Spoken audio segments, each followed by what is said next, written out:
വർക്കി എന്തിനാ ഇപ്പൊ ഇങ്ങോട്ട് വന്നത്? അപ്പനെ കയറി പേര് വിളിക്കരുത് കേട്ടാ.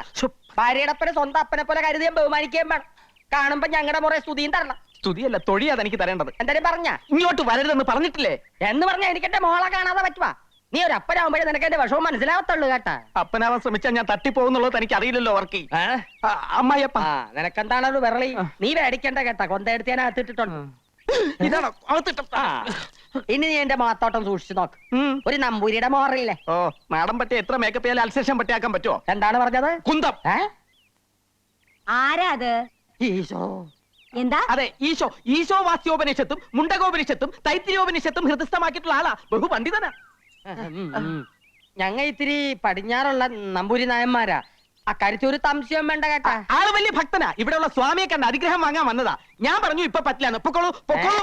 പഠിക്കവരെ വന്നിട്ട് കാണാണ്ട് പോവേ. ഞാൻ കണ്ടേ പോവും. ഞാൻ കൊണ്ടേ പോകും. അമ്മജി നിർത്ത്. കൃഷ്ണ, സ്വാമിയുടെ സാന്നിധ്യം അറിഞ്ഞ് ഭക്തരെത്തിയാൽ തടയാൻ നിൽക്കണ്ട. അനുഗ്രഹം വാങ്ങിച്ചോണ്ട് പൊയ്ക്കോട്ടെ. അല്ലേ കേശവ? അതെ അതെ. ഏതില്ലത്തെയാന്നാ പറഞ്ഞത്? കോങ്ങാണ്ടൂർ കോവിലകത്തെ ബാലരാമവർമ്മയുടെ അനന്തരവൻ രവിവർമ്മയുടെ ശ്യാലൻ ഹരിവർമ്മയുടെ മാതുലൻ. മതി മതിയോ? ഇദ്ദേഹത്തെ ചാവടിക്ക് കൂട്ടിക്കൊണ്ടുപോയി ദർശനത്തിന് വേണ്ടി സൗകര്യം ചെയ്തു കൊടുത്തോളൂ. വന്നോളൂ, മാറുക. അമ്മച്ചി പറഞ്ഞല്ല, പിന്നെ എന്താണൊരു താമതം? ഏത് സമയത്താണ് തേങ്ങ ഇടാൻ പോയത്?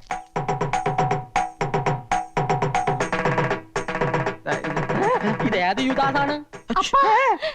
ഇത് ഞാനാണപ്പോ അപ്പന്റെ മകള് കൊച്ചുത്രേസ്യ. എന്റെ മാതാവേ, ഇതെന്നാ കോലമാണ്? കോലോത്തുനിന്ന് നൃത്തബാല നടക്കാൻ പോണോ മകളെ? ആവേശാനന്ദ സ്വാമികളുടെ വേഷത്തിലിരിക്കുന്നത് നസ്രാണി പെണ്ണാണെന്ന് അറിഞ്ഞാൽ നൃത്തബാലയല്ല, മുത്തശ്ശിയുടെ സംഹാര താണ്ഡവം ഇവിടെ നടക്കും. താണ്ടാവോ? അതെന്താണ്?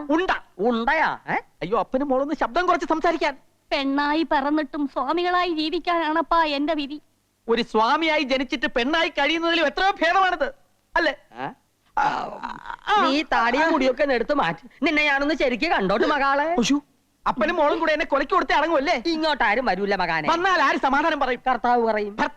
കർത്താവ് താടി എടുക്കാൻ പറ്റൂല. അയ്യോ, എന്റെ അപ്പന്റെ ഒരാശയല്ലേ. നിങ്ങൾ ആരാണ്ടും വരുന്നോന്നൊന്ന് നോക്കിക്കോ പ്ലീസ്.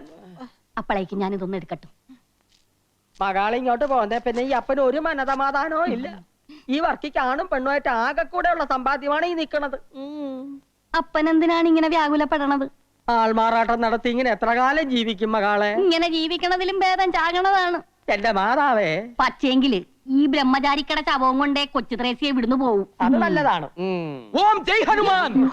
ആരോട് ചോദിച്ചിട്ടാ നീ ഇതിനകത്ത് കയറിയത്? പാലൊക്കെ ഞാൻ കൊടുത്തോളാം, നീ പോയേ. അതെന്താ? ഞാൻ സ്വാമിക്ക് കൊടുത്തതിന്റെ കുഴപ്പം? സ്വാമി ഇപ്പൊ ശീർഷാസനത്തിൽ നിൽക്കുക. മാത്രമല്ല അങ്ങനെ പെണ്ണുങ്ങളുടെ കയ്യിൽ നിന്ന് പാല് വാങ്ങി കുടിക്കില്ല. നീ പോയാലാ പറഞ്ഞു അങ്ങോട്ട്. ഇതെന്ത് കുത്താണ് ഈശ്വര? ആ പെണ്ണ് കണ്ടിരുന്ന ഈ രണ്ടിന്റെ ശവം ഇവിടുന്ന് കൊണ്ടുപോയാ. അങ്ങനെ ഞങ്ങൾക്കിടെ ശവം എടുക്കാൻ ഒരു നായി മറന്നിട്ടില്ല. ഒരു മാസത്തെ സമയം നിനക്ക് തരണം. എന്തിന്? ഈ വേഷം കെട്ടും ബ്രഹ്മചര്യവും മതിയാക്കി നീ ഒരു യഥാർത്ഥ ഭർത്താവാകണം, മനസ്സിലായ?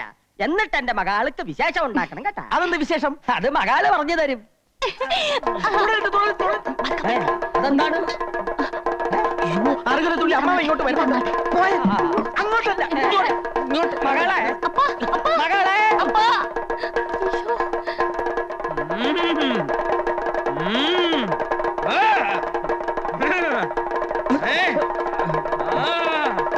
താളമേളങ്ങളൊക്കെ നിലയ്ക്കട്ടെ. ഒന്നും നാം അറിയില്ല എന്ന് കരുതിയോ? എവിടെയാ മഹാമുനി? ഇറങ്ങി വരൂ. എല്ലാം നാം ഓർഞ്ഞിരിക്കണു. എന്താ മുത്തശ്ശി ഇത്? കാവില് തൊഴുതോണ്ട് നിൽക്കുകയായിരുന്നു. പെട്ടെന്ന് വല്യച്ഛന്റെ ബാധ കയറി ചാവടിയിൽ ആരാന്ന് ചോദിച്ചു തുള്ളല് തുടങ്ങിയതാ. നമ്മെ പരീക്ഷിക്കരുത്. ഇറങ്ങി വരാനാ പറഞ്ഞത്. നമ്മെ കബളിപ്പിക്കാണല്ലേ? വന്നിട്ട് ദിവസങ്ങളായി അറിഞ്ഞു. നമുക്ക് സന്തോഷായി. ഒരു മഹർഷിയുടെ സാന്നിധ്യം ഈ കോവിലത്തെ പരിശുദ്ധമാക്കിയിരിക്കണു. നമ്മുടെ എല്ലാ അനുഗ്രഹങ്ങളും ഉണ്ട്. വരിക, അനുഗ്രഹം വാങ്ങിക്കൊള്ളാൻ വരിക.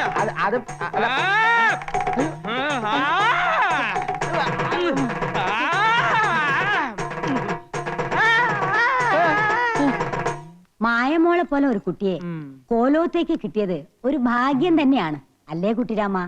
സംശയം എന്തിരിക്കണു? പക്ഷെ ഭാഗ്യം അങ്ങോട്ട് നിർഭാഗ്യാവോന്ന് എന്റെ പേടി. അതെന്താ നീ അങ്ങനെ പറഞ്ഞത്? കുട്ടികളല്ലേ, നമ്മൾ എത്ര സൂക്ഷിച്ചാലും ഒരു നിമിഷം മതി എല്ലാം തകരാൻ. വേറെ ഏത് പെൺകുട്ടിയാണെങ്കിലും ഞാൻ പേടിച്ചേനെ. ഇപ്പോ ഉണ്ണിയേക്കാൾ വിശ്വാസം എനിക്ക് മായമോളയാ. മുത്തശ്ശി, ഞങ്ങളൊന്ന് പുറത്തുപോയി വന്നോട്ടെ? വൈകാതെ ഇനി എത്തിയേക്കണം.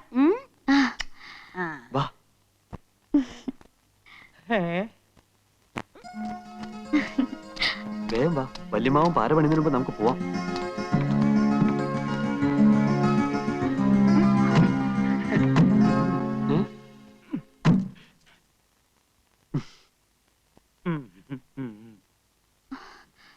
അമ്മാവൻ എങ്ങോട്ടാ? നിങ്ങൾ എങ്ങോട്ടാ? ഞങ്ങൾ വെറുതെ ഒന്ന് കറങ്ങാൻ. കറങ്ങുമ്പോ വീഴാതിരിക്കാൻ ഒരാള് കൂടെ ഉള്ളത് നല്ലതാ. ഞങ്ങൾക്കൊരു പ്രൈവസി തരില്ലെന്ന് വെച്ചാൽ കുറച്ച് കഷ്ടാ. പ്രൈവസിക്ക് വേണ്ടിയിട്ടാ രണ്ടുപേർക്കും പ്രൈവറ്റ് ആയിട്ട് ഓരോ മുറി തന്നിരിക്കുന്നത്. പുറത്തു പോയിട്ട് എന്തെങ്കിലും തോന്നിയാസം ഒപ്പിക്കാനാണ് പരിപാടി എങ്കിൽ അത് നടക്കില്ല. നിനക്ക് ആയുസിൽ പേടിയില്ലെങ്കിൽ ഞങ്ങൾക്കുണ്ട്. ഇവിടെ പറ്റാത്ത പണി വെളിയിൽ പോയി പറ്റിക്കാന്നാ. മിഴിച്ചു നോക്കാതെ വണ്ടി വിടറ.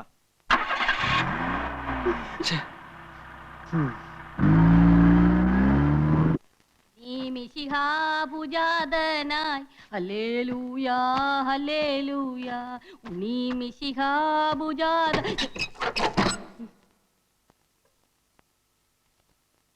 എന്റെ മകളെ ഇത് ഞാനാ, നിന്റെ അപ്പൻ ഇറുക്കിപ്പര വർക്കി. കണ്ണുറക്ക്. അയ്യോ അപ്പനാ, ഞാൻ വിചാരിച്ചു ഇവിടുത്തെ ഇടങ്ങേറി പിടിച്ച പോലെ തമ്പുരാക്കന്മാരും ആയിരിക്കുമെന്ന്. ഉമ്മറത്താരെയും കാണില്ലല്ല. മന്ത്രവാദി പിശാചുക്കൾ എങ്ങാട്ട് പോയി? കഴിഞ്ഞ ദിവസം ഒരു തമ്പുരാൻ ഈ വീട്ടിൽ പാമ്പ് കടിച്ചു മരിച്ചു. തെക്കേപ്പുറത്ത് അയ്യാക്കട കർമ്മം നടക്കേന്നു. എന്റെ മാതാവേ രക്ഷപ്പെട്ടു. ഇനി ആരും ഇങ്ങോട്ട് വരത്തില്ല. എന്റെ പൊന്നു മകളെ ഇതൊക്കെ മാറ്റി നിന്റെ സ്വന്തം രൂപത്തിൽ ഇങ്ങാട്ട് വന്നിരി. ദേ അപ്പച്ചൻ നിനക്ക് പൊരിച്ച കോഴിയും പൊറോട്ടയും കൊണ്ടുവന്നിട്ടുണ്ട്. എന്റെ അപ്പ കേട്ടപ്പോ തന്നെ വായില് വെള്ളവും. കർത്താവേ, ഞാൻ ഇപ്പൊ തന്നെ ഇതൊക്കെ വലിച്ചു പറിച്ച് കളഞ്ഞിട്ട് വന്ന് കടിച്ചു പറിച്ച് തിന്നോളാം അപ്പാ. ഈ കുടുംബത്തിലെ ഒരു അംഗത്തെ പോലെ ആയിരുന്നു പണിക്കര്. അയാൾക്ക് ഇങ്ങനെ ഒരു ദുർമരണം വന്നല്ലോ ഭഗവതി. എന്റെ ഓർമ്മയിൽ ഇന്ന് വരെ നമ്മുടെ കാവിലെ സർപ്പങ്ങൾ ആരെയും ഉപദ്രവിച്ചിട്ടില്ല. എന്നാലും പണിക്കരെ പോലെ ഇത്രയും ഭക്തനായിട്ടുള്ള ഒരാൾക്ക് ഇങ്ങനെ ഒരു അനുഭവം വന്നല്ലോ എന്ന് ഓർക്കുമ്പോഴാണ്. മുത്തശ്ശി, നമുക്ക് മേപ്പാടനെ ഒന്ന് വരുത്തിയാലോ? ഇതിനിപ്പോ മേപ്പാടിനെ വരുത്തേണ്ട കാര്യമൊന്നുമില്ല. ഒക്കെ ഈശ്വരവിദ്യാന്ന് കരുതുക. പണിക്കൊരു പാപകർമ്മമൊന്നും ചെയ്തിട്ടില്ലെന്ന് ഏട്ടൻ പറയാൻ പറ്റുമോ? മായമോള് പറഞ്ഞാലും കാര്യമുണ്ട്. പണ്ട് മുത്തച്ഛനുള്ള കാലത്ത് ഗംഗ എന്ന ദാസിപ്പെണ്ണിന് പച്ചജീവനോട് കൊല്ലാൻ തീ കൊളുത്തിയത് പണിക്കരമാവനാണെന്നാ പറയുന്നത്. ഈ ദുർമരണത്തെ പറ്റി നമുക്ക് നമ്മുടെ സ്വാമിയോടും ചോദിച്ചാലോ? അത് ശരിയാ. കാര്യങ്ങൾ ഗ്രഹിക്കുന്നതിൽ മേപ്പാടിനേക്കാളും കഴിവ് സ്വാമിക്കായിരിക്കും. താപസിയല്ലേ? അല്ലേ കൃഷ്ണ? അതെ, പക്ഷെ ഇപ്പൊ അങ്ങോട്ട് പോണ്ട. അദ്ദേഹം ശീർഷാസനത്തിൽ അല്ല ധ്യാനത്തിലായിരിക്കും. ശല്യപ്പെടുത്തണ്ട. അദ്ദേഹത്തിന് ഒരു ശല്യാവൂല്ല. പുണ്യാത്മാക്കളെ പറ്റി നിനക്കെന്തറിയാം? സ്വാമിയുടെ ജ്ഞാനദൃഷ്ടിയിൽ ചിലപ്പോ പണിക്കരുടെ ആത്മാവിനെ കുറിച്ച് വല്ലതും തെളിഞ്ഞാലോ? സാവിത്രി കൂടെ വാ, നമുക്കൊന്ന് ചോദിക്കാം. മുത്തശ്ശി, അങ്ങനെയാണെങ്കിൽ ഞാൻ കൂടെ വരാം. അദ്ദേഹത്തിന്റെ ഭാഷ നിങ്ങൾക്ക് മനസ്സിലാവില്ലല്ലോ. ആ. ജയ് ഹനുമാൻ.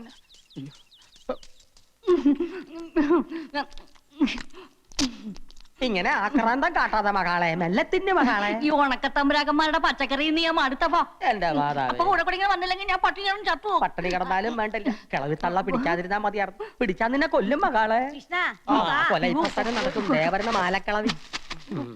ജയ് ഹനുമാൻ. ഈശോ.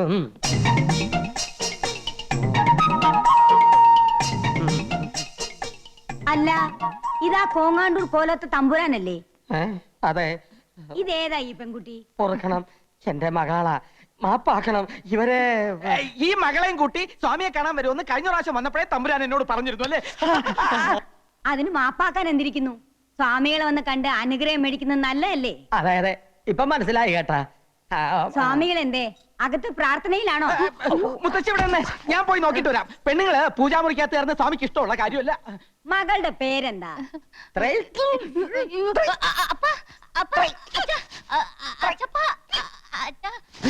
അയ്യോ, ഇതെന്ത് പറ്റി? കുട്ടിയുടെ പേര് ചോദിച്ചതാ. എന്താ തമ്പുരാന്? ഇത് ഗ്യാസാ. പിന്നെ കുട്ടിയുടെ പേര് ത്രയംബകം. ത്രയംബക തമ്പുരാട്ടി. ഇത് നേരത്തെ പറയാൻ പാടില്ലായിരുന്നാ? ഗ്യാസ് വലച്ച്. പൂജ കഴിഞ്ഞ് സ്വാമി ഇറങ്ങാറായോ കൃഷ്ണ? ഒരു 15 മിനിറ്റിന്റെ താമസമുണ്ട് മുത്തശ്ശി. മുത്തശ്ശി പൊക്കോളൂ, ഞാൻ സ്വാമിയെ കൂട്ടിക്കൊണ്ട് അങ്ങോട്ട് വന്നോളാം. ഏയ്, അത് വേണ്ട. ബഹുമാനിക്കേണ്ടവരെ നമ്മൾ ബഹുമാനിക്കും. അയ്യോ, അതുകൊണ്ടല്ല. പൂജ കഴിഞ്ഞ് ഒരു 15 മിനിറ്റ് ടോയ്ലറ്റ് പോണം സ്വാമിക്ക്. എന്നാലേ ഞങ്ങൾ പോയിട്ട് പിന്നെ വന്ന് അതാ കണ്ടു. നല്ലത്. സ്വാമികളെ കണ്ടിട്ടേ വീട്ടിലേക്ക് വരാം. ആഹാരം കഴിച്ചിട്ട് പോവാം. വരും, ഞങ്ങൾ തീർച്ചയായും വരും കേട്ടാ. താൻ ഊണ് കഴിക്കാൻ പോവല്ലേ? പോവും. തന്റെ മുട്ടകളെ ഞാൻ തല്ലി പൊടിക്കുവാ. പൊടിക്കും. പേടിപ്പിക്കാ. എന്നാ ഞങ്ങ പോണില്ല.